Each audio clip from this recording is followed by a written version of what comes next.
Screen share होगी? जी sir, ये sir F थोड़ा रिपीट करेंगे सर आप? एफ वाला जी सर।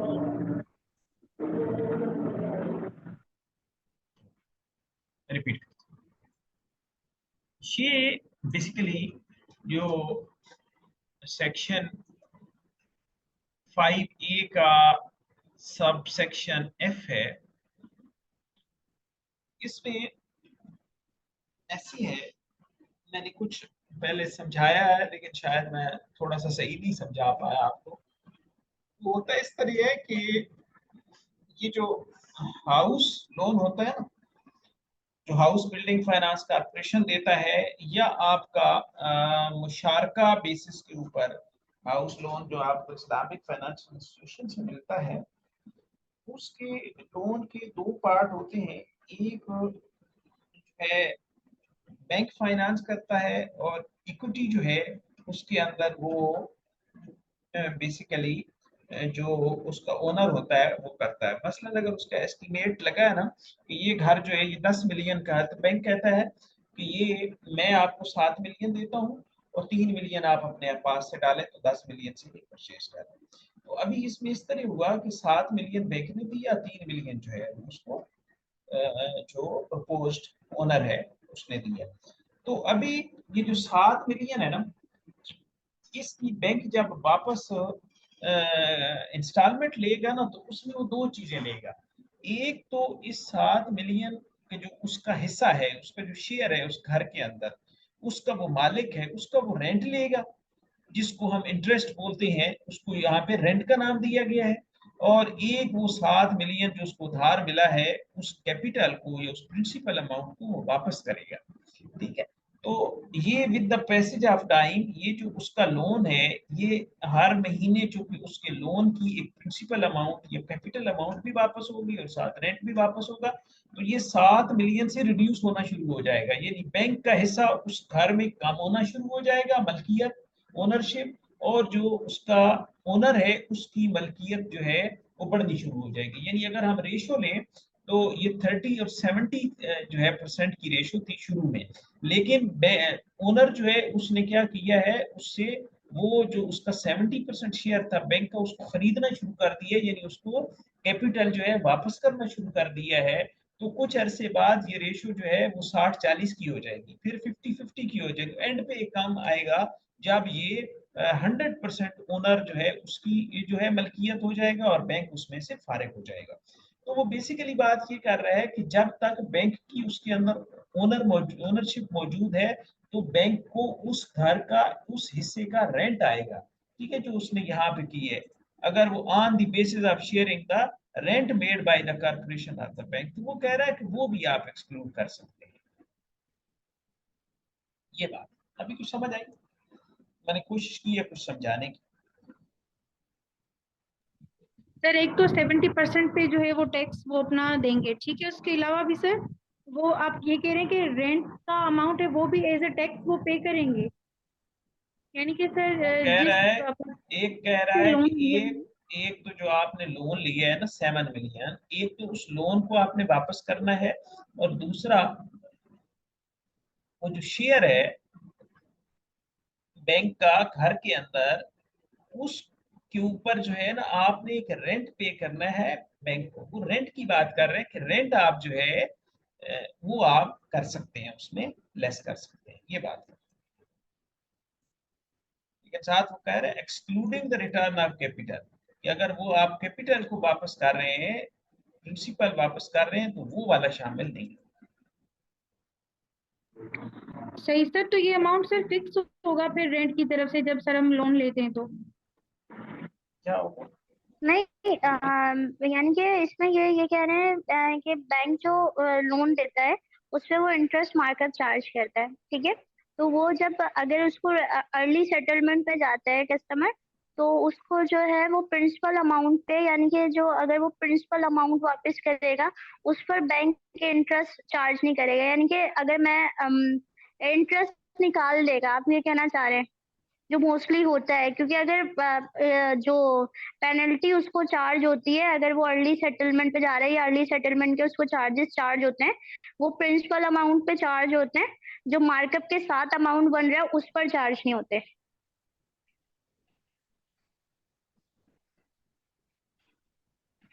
मैं सही कह रही हूँ ना?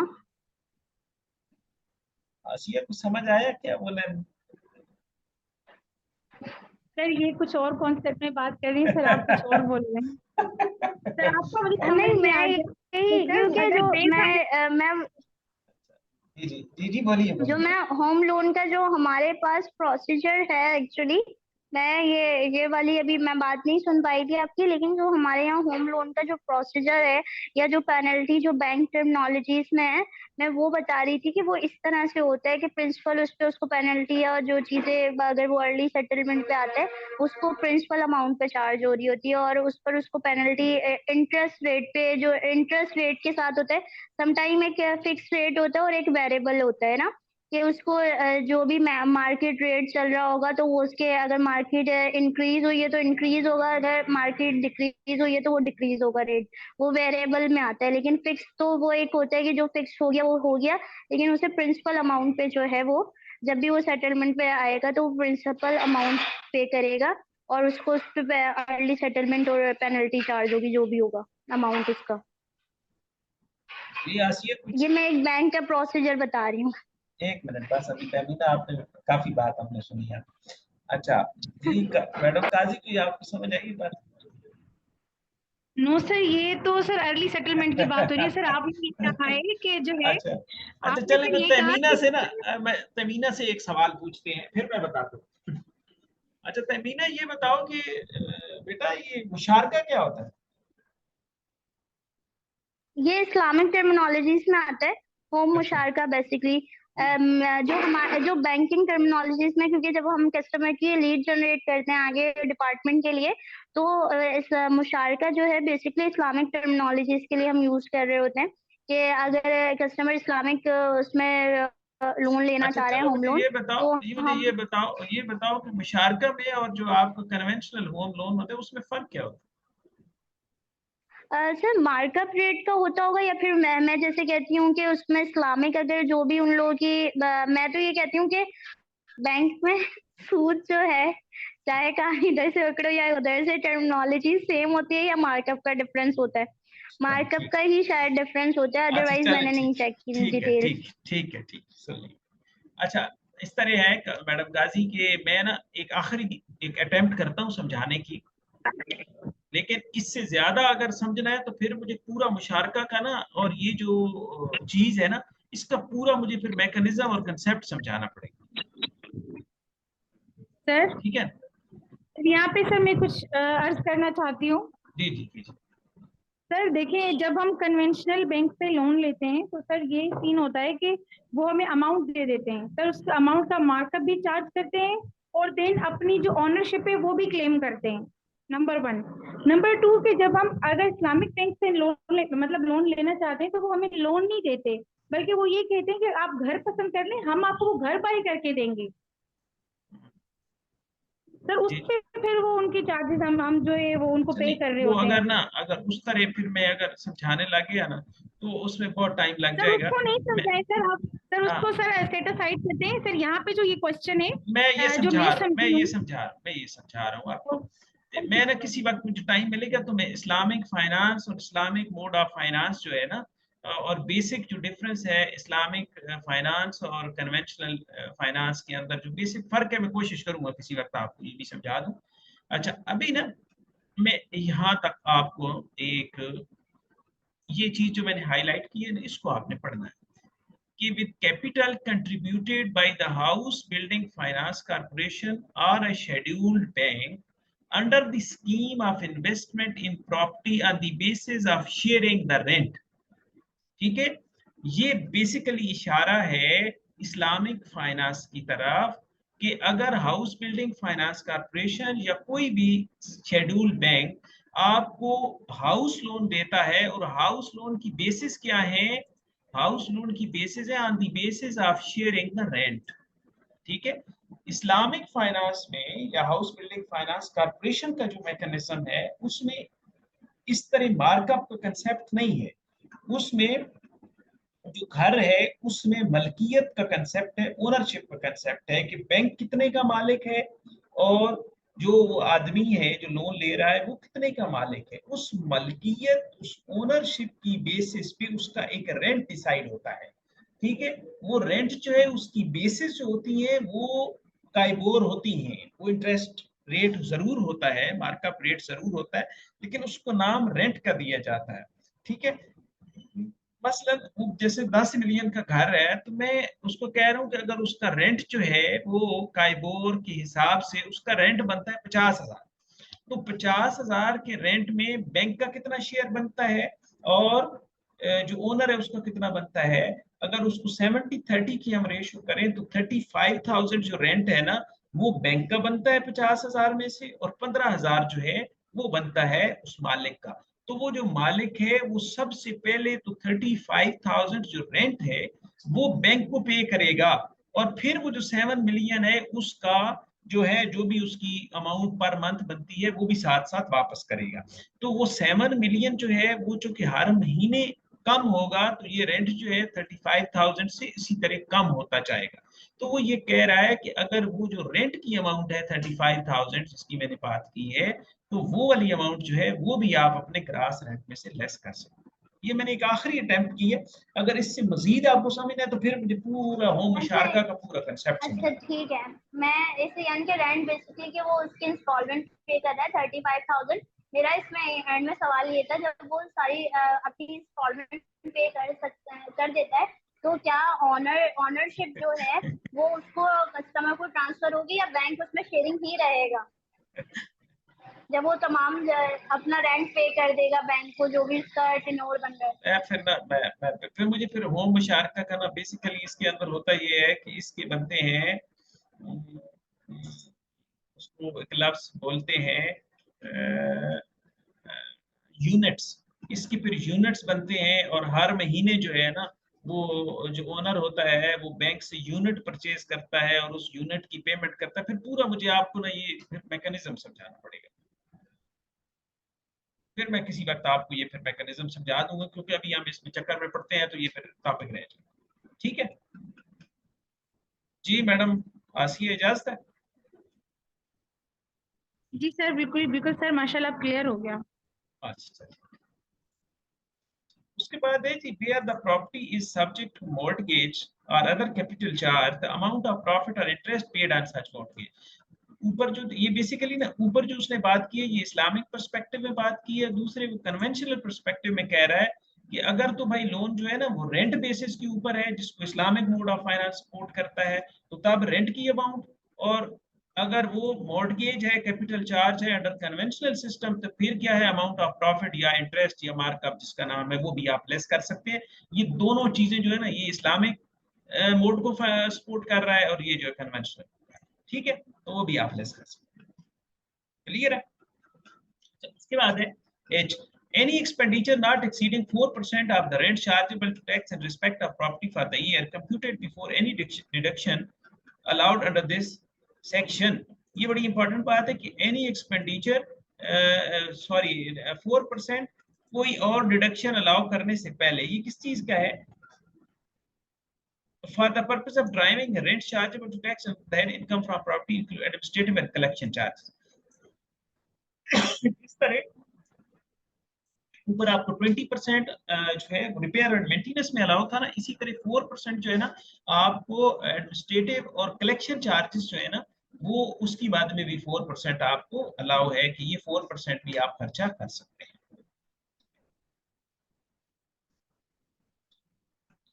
क्लियर है। उसके बाद है कि any expenditure paid or payable by the person in the tax year for legal services required to defend title to the property or any suit connected with the property। अच्छा, उस प्रॉपर्टी से related अगर कोई किसी अदालत के अंदर case जो है वो पेंडिंग है, सब जुडिस है, तो उसके ऊपर आने वाले जो लीगल चार्जेस हैं वो भी आप लेस कर सकते हैं। उसके बाद है where there are reasonable grounds for believing that any unpaid rent in respect of the property is irrecoverable and allowance equal to the unpaid rent। ठीक है, कि आपको ये लगता है कि जैसा कि रेंट की डेफिनेशन के अंदर हमने पढ़ा था कि रेंट जो है वो रिसीव्ड हो या रिसीवेबल हो तो आपने उसके ऊपर टैक्स देना है। तो इस केस में आपको ये लगता है कि आपका कोई रेंट अनपेड था और उस रेंट के ऊपर आपने टैक्स भी ऑलरेडी पे कर दिया, तो अभी वो अनपेड रेंट जो है ना वो आप लेस कर सकते हैं अपनी फ्यूचर जो रेंटल इनकम है उसमें से। ठीक है, तो इसका मतलब है जो ऑलरेडी आपने टैक्स दिया उसकी आपकी एक लिहाज से ये एक रिवर्सल है। लेकिन उसमें वो कह रहा है वेयर उसने कुछ कंडीशंस दी हैं, वो क्या है, the tenancy was bona fide, the defaulting tenant has vacated the property, tenancy जो थी वो बोनाफाइड थी, और जो टेनेंट था जिससे अनपेड रेंट है और अभी वो लगता भी नहीं है कि वो उसको पे करेगा, इररिकवरेबल है, तो वो उसने खाली कर दिए। और steps have been taken to compel the tenant to vacate the property, उसको मजबूर किया गया कि प्रॉपर्टी खाली करो, and the defaulting tenant is not in occupation of any other property of the person. ये बेसिकली फिर 4-5 कंडीशंस हैं कि वो टेनेंसी जो है बोनाफाइड हो, डिफॉल्टिंग टेनेंट जो है उसने प्रॉपर्टी को विकेट कर दिया गया हो, उसको कुछ स्टेप्स लिए गए हो, उसको कंपेल किया गया हो विकेट करने के लिए, तो और उस टेनेंट के पास उस आदमी की कोई और प्रॉपर्टी भी रेंट पे नहीं है। ये सारी कंडीशन फुलफिल होगी तो वो अनपेड रेंट जो है वो भी आप अपनी रेंटल इनकम में से लेस कर सकते हैं। ठीक है, अच्छा उसके बाद जो है the person has taken all reasonable steps to institute legal proceeding for the recovery of unpaid rent or has reasonable ground to believe that legal proceeding would be useless। या तो उसने जो है लीगल प्रोसीडिंग अडॉप्ट की हो या वो ये समझता हो कि लीगल प्रोसीडिंग जो है वो कोई यूजलेस है, कोई फायदा कोई नहीं है, वो पाकिस्तान छोड़ के चला गया है, किसी ऐसे इलाके में चला गया है जहां से उसका आना पॉसिबल नहीं है, तो उसके खिलाफ फिर मुकदमा करने का कोई फायदा नहीं। ठीक है, तब ये दूसरी कंडीशन है। फिर तीसरी कंडीशन ये है, the unpaid rent has been included in the income of the person chargeable to tax on the income from the product for the tax year in which the rent was due and the tax has been duly paid on such income। वो कह रहा है कि उस unpaid rent के ऊपर जिस साल के अंदर ये रिसीवेबल था उसको बुक किया गया और उसको उसके ऊपर जो है ड्यू टैक्स जो था वो पे कर दिया गया, तो तब अभी वो अनपेड रेंट जो है वो आप लेस कर सकते हैं। जी, कोई सवाल? Where any unpaid rent allowed as deduction under clause J of the subsection is wholly or partly recovered, the amount recovered shall be chargeable to tax in the tax year in which it is received। अगर कोई unpaid rent जो ऊपर आपने जो है deduction ले ली थी उसको लेस कर दिया था, तो वो अगर बाद में अगर आपको होली या पार्टली रिकवर हो गया है तो वो जो अमाउंट आपको रिकवर हुई है वो आप जिस साल में रिकवर हुए उस साल की रेंटल इनकम में ऐड करेंगे। ठीक है, उसके बाद है where a person has been allowed a deduction for any expenditure incurred driving rent chargeable to tax on the income from property and the person has not paid the liability or part of the liability to which the deduction relates within 3 years of the end of the tax year in which the deduction was allowed, the unpaid amount of liability shall be chargeable to tax under the head income from property in the first tax year following the end of 3 years। अगर कोई ऐसी deduction आपने कर ली है जिसकी आपने payment 3 साल में नहीं की है तो वो आप शामिल करेंगे। ठीक है, आप दोबारा इनकम फ्रॉम प्रॉपर्टी में शामिल करेंगे। उसके बाद है where an unpaid liability is chargeable to tax as a result of the application of section 3 and the person subsequently pays the liability or a part of the liability, the person shall be allowed to deduction। अगर आपने पहले वो liability जो है वो adjust कर ली है और बाद आप पे करते हैं तो फिर आपको लेस करने की इजाजत होगी। उसके बाद कहता है कि any expenditure allowed to a person under this section as a deduction shall not be allowed as a deduction in computing the income of the person chargeable to another under any other head of income। अगर कोई deduction कोई expenditure आपने यहाँ पे दे लिया है income from property वाले head में तो किसी और हेड ऑफ इनकम में वो आपको अलाउ नहीं होगा। ठीक है, ये तो असूल की बात है। उसके बाद है provision of section 21 shall apply in determining the reduction allowed to a person under this section in the same manner as applied। ठीक है, ये जब इनकम फ्रॉम बिजनेस हम पढ़ेंगे तो फिर ये चीज वहां से परटेन करती है। अच्छा, सेक्शन 16 जो है वो कहता है not adjustable amount received in relation to building. ठीक है, कुछ वो कह रहा है कि non adjustable amount received in relation to building है। क्या बात है, where the owner of a building receives from a tenant an amount which is not adjustable against the rent payable by the tenant, the amount shall be treated as rent chargeable to tax on the head income from property in the tax year in which it was received and following 9 years in equal proportion. जी आप सारे लोग मौजूद? खामोशी कर जाते हैं तो जी मुझे, सर। खामोशी करते हैं ना तो मुझे फिर खतरा लग जाता है कितना है आपको। अच्छा जी, ये जो बात है ना, ये मैं जल्दी से आपको समझा देता हूँ जिस चीज को मैंने अभी हाईलाइट किया हुआ है। अच्छा होता यूं है कि जो तो आपकी प्रॉपर्टीज होती है ना, जिनकी अपनी एक गुडविल होती है, एक वैल्यू होती है, तो उस पे एक ना लफ्ज यूज होता है मार्केट के अंदर पगड़ी का।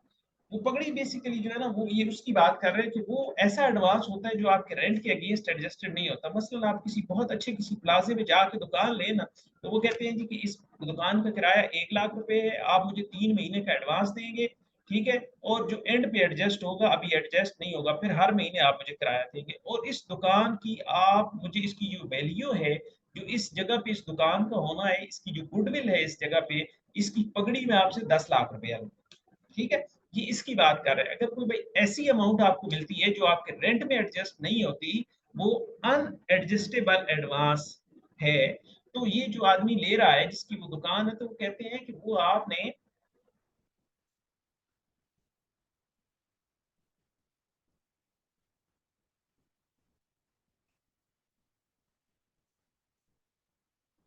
इस पे अमीना बात करते हैं इसमें। अच्छा, तो अब वो जो अमाउंट है वो कहते हैं कि वो आपने 10 सालों में जो है अपनी इनकम में भोग करनी है। मसलन अगर आज उसने एक दुकान दी है और उस पर उसने 10 लाख रुपया पगड़ी की मद में, अनएडजस्टेबल एडवांस की मद में लिया है, तो वो कहते हैं कि हर साल 1 लाख रुपया, यानी 10 लाख रुपए को 10 पे डिवाइड किया 10 सालों पे, तो हर साल जो है वो लाख रुपया जो है वो अपनी इनकम में उस अनएडजस्टेबल एडवांस का ऐड करके उसके ऊपर टैक्स देगा, और वो आपकी इनकम फ्रॉम प्रॉपर्टी कंसिडर होगी, ठीक है। अच्छा, ये बहुत सारी जगहों पे अभी भी है तमिलनाडु, बहुत सारी मार्केट्स के अंदर है। अच्छा, उसके बाद है कि दूसरा पॉइंट है, where an amount hereinafter refer to as the earlier amount. अच्छा इसमें रेफर, एक बात पूछनी थी, अभी जैसे मुझे आपने थोड़ा सा, अभी कहा आप कि अपना सवाल थोड़ी देर के लिए आप होल्ड करें, मैं आपका सवाल सुनूंगा, ठीक है। ठीक है। अच्छा, उसके बाद है where an amount hereinafter referred to as the earlier amount referred in subsection 1 is refunded by the owner to the tenant on termination of the tenancy before the expiry of 10 years, no portion of the amount shall be allocated to the tax year in which it is refunded or to any subsequent tax year except as provided। तो कह रहा है कि अगर आपकी ये termination हो जाती है छठे साल में, तो छठे साल में आपने 1 लाख रुपया जो आपने लिया था वो आपने नहीं लेना और ना आने वाले सालों में होना है, चूंकि वो टर्मिनेट हो गया, ठीक है। उसके बाद वो कह रहे हैं कि where the circumstances specified in subsection 2 occur and the owner lets out the building or part thereof to another person, here and referred to as the succeeding tenant, ठीक है, and receives from the succeeding tenant any amount referred to as the succeeding amount which is not adjustable against the rent payable by the succeeding tenant, the succeeding amount as reduced by such portion of the earlier amount as were charged to the tax shall be treated as recent chargeable to tax under the head। वो कह रहा है कि अगर आपने कोई वो 10 साल से पहले जो है वो आपका टेनेंट जो है वो छोड़ के गया है और आपने नेक्स्ट टेनेंट को दी है, और फिर उससे आपने कोई वो जो है पगड़ी की अमाउंट ली है, तो वो कह रहा है उसमें से आप लेस करके उसको एडजस्ट करेंगे, ठीक है। ये उसने एक मैकेनिज्म बताया। अच्छा, ये सेक्शन 16 था। उसके बाद जो है अभी इसमें कोई और सेक्शन नहीं है, ये सेक्शन 17 होता था ये वाला, लेकिन ये section 17 omitted by the finance act 2006, वो लेकिन वो सेक्शन जो 17 था वो रीड एज फॉलोज, ये इस फॉर्म में इस तरह हुआ करता था, लेकिन ये 2006 से इसका हिस्सा नहीं है। तो इस तरह आपके जो सेक्शन थे प्रॉपर्टी वाले ये कंप्लीट हो गए हैं। अभी इस प्रॉपर्टी वाले सेक्शंस के हवाले से किसी का कोई सवाल है तो आपके पास 5 मिनट है, आप कर सकते हैं जी। सर नेक्स्ट जो मेरा एक हमारी इसमें क्लास हो, क्वेश्चन है। जी जी बताइए। सर प्रॉपर्टी पे जो रेंट पे देते हैं, मोस्टली जो हमारे घर के मतलब हाउसेस होते हैं रेंट पे दिए जाते हैं, जो प्रॉपर्टी ओनर है वो कैश में भी अक्सर रेंट ले लेते हैं। तो कैश में बहुत सारे लोग अपना अकाउंट स्टेटमेंट में वो शो नहीं करवाते हैं, तो उसकी टैक्स की डिडक्शन फिर किस तरह होगी? वो ये करते हैं कि हमारी टैक्स की डिडक्शन ना हो, वो कैश में पेमेंट करते हैं, शो नहीं करवाते, तो वो उस सूरत में क्या करना चाहिए? अभी देखिए यहाँ लॉ ने तो ऐसी कोई बात नहीं की है कि आप जो वो पेमेंट है वो चेक की शक्ल में लें या आप बैंक अकाउंट की शक्ल में लें। वो तो ला कुछ भी नहीं कह रहा। ला कह रहा है कि रेंट रिसीव्ड है या रिसीवेबल है तो वो आपका रेंट है और आपने उसके ऊपर टैक्स लेना है, भले आपने कैश की शक्ल में लिया है, चेक की शक्ल में लिया है, आपके अकाउंट के अंदर आया है। अभी ये आपके ऊपर डिपेंड करता है। जिस दिन आप पकड़े जाएंगे आपको टैक्स का नोटिस आ जाएगा और आपके जो टेनेंट हैं उनके पास जो आपके रेंट एग्रीमेंट पड़े हैं वो रेंट एग्रीमेंट सारे टैक्स का डिपार्टमेंट इकट्ठा कर लेगा। तो फिर आप जो है अगर टैक्स नहीं दे रहे तो सारा आपसे ले लेंगे। ठीक है, तो ये जी चोरी है, ये चोरी है। जब तक हम्म। ये चोरी आपकी छुपी रहती है तो छुपी रहती ठीक है, बहुत सारे लोगों को ये करते देखा है, सुना भी है, तो मेरे माइंड में ये क्वेश्चन था। है। जी जी बिल्कुल ऐसे ही, ऐसे ही, जो कि गलत बात है। आपको टैक्स देना चाहिए। हम बिल्कुल भी टैक्स ना देने वाली जो प्रैक्टिस है उसको बिल्कुल सपोर्ट नहीं करते। अगर आप अर्न कर रहे हैं तो आपको इस मुल्क के कवानीन के मुताबिक आपको टैक्स देना चाहिए। जी कोई और सवाल? जी जी, किसी और का सवाल? सर मोस्टली जो है वो लोग एग्रीमेंट करते ही नहीं है सर, ना लैंडलॉर्ड और ना ही टेनेंट। तो सर इसका मतलब तो वो कभी नहीं पकड़े जाएंगे। फिर अगर देखिए अगर आप इस तरह का है तो फिर कौन बताएगा? टैक्स वालों को कैसे पता चलेगा कि ये इसका घर है, इसने रेंट पे दिया हुआ है कितने की? फिर बहुत माइन्यूट सी फिर वो अगर वो वर्किंग हो तो पता चल सकता है, अदरवाइज नहीं पता चल सकता। या वो अपनी प्रॉपर्टी से पकड़ा जाएगा, वो उसकी अपने रिटर्न के अंदर उसने अगर वो 5 घर शो किए तो जाहिर है वो एक घर के अंदर रहता होगा या मैक्सिमम 2 घर के अंदर रहता होगा, 3 घरों तो घर तो उसने रेंट पे लगाए होंगे। अगर उस बंदे की रेंटल इनकम नहीं है और उस पर वो टैक्स नहीं दे रहा तो वहां से पकड़ा जा सकता है, और ऐसे बहुत सारे लोग पकड़े गए। लेकिन इतने जो है वो टैक्स फाइलर्स हैं और इतनी चीजें हैं कि वो बियॉन्ड द जो है ना वो कंट्रोल और monitoring and scope of FBR है। इतनी चीजों को वो कैसे मॉनिटर करेंगे, कैसे देखेंगे? जी ये तो सर ये भी तो एक मतलब अवाम पे ही सर एक जुल्म हो रहा है ना कि हर हर चीज पे आपने टैक्स पे करना है, हर हर चीज पे। सर वो अपने लिए खुद ही जो है ना मुसीबतें खड़ी कर रहे हैं। अवाम तो वैसे ही मतलब ख्वार है, अभी खुद भी हो रहे हैं सर। आज ना तो दिन को करके अगर असल में आज दिन को ना 2-3 पोस्ट बजट वेबिनार थे तो वो मैं आज सारा दिन वो सुनता रहा हूँ और अटेंड करता रहा हूँ, उनमें देखता रहा हूँ। चीजें तो बड़ी चीजें डिस्कस भी हुई और सवाल भी किए और सीखा भी है। तो असल में मसला ये है कि हमारे जो लोग तो डॉक्यूमेंटेड है ना, जो अपनी रिटर्न फाइल करते हैं और उनकी इनकम कहीं ना कहीं से डॉक्यूमेंट है, तो उसके ऊपर तो हम टैक्स पे टैक्स लगाए जा रहे हैं। और जो लोग टैक्स नेट के अंदर नहीं है, जो डॉक्यूमेंट नहीं करते चीजों को, उनका हमारे पास उनको टैक्स नेट में लाने का कोई मैकेनिज्म ही नहीं है। उनका कोई मैकेनिज्म हमने नहीं बनाया।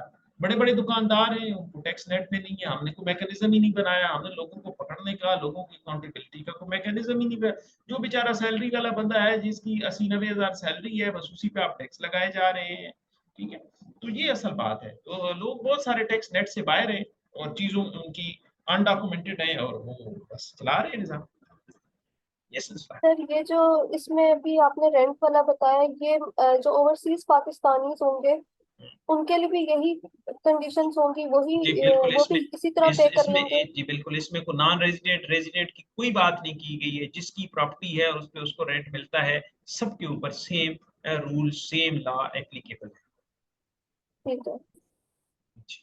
और कल का जो हमारा सेशन होगा उसमें इंशाल्लाह जो आज हमने थ्योरेटिकल पार्ट पढ़ा है इसके कल हम न्यूमेरिकल देखेंगे और फिर उसी को हम इंशाल्लाह अपने पोर्टल में उसकी इनपुट करेंगे और उसको वेरीफाई करेंगे चीजों को। ठीक है?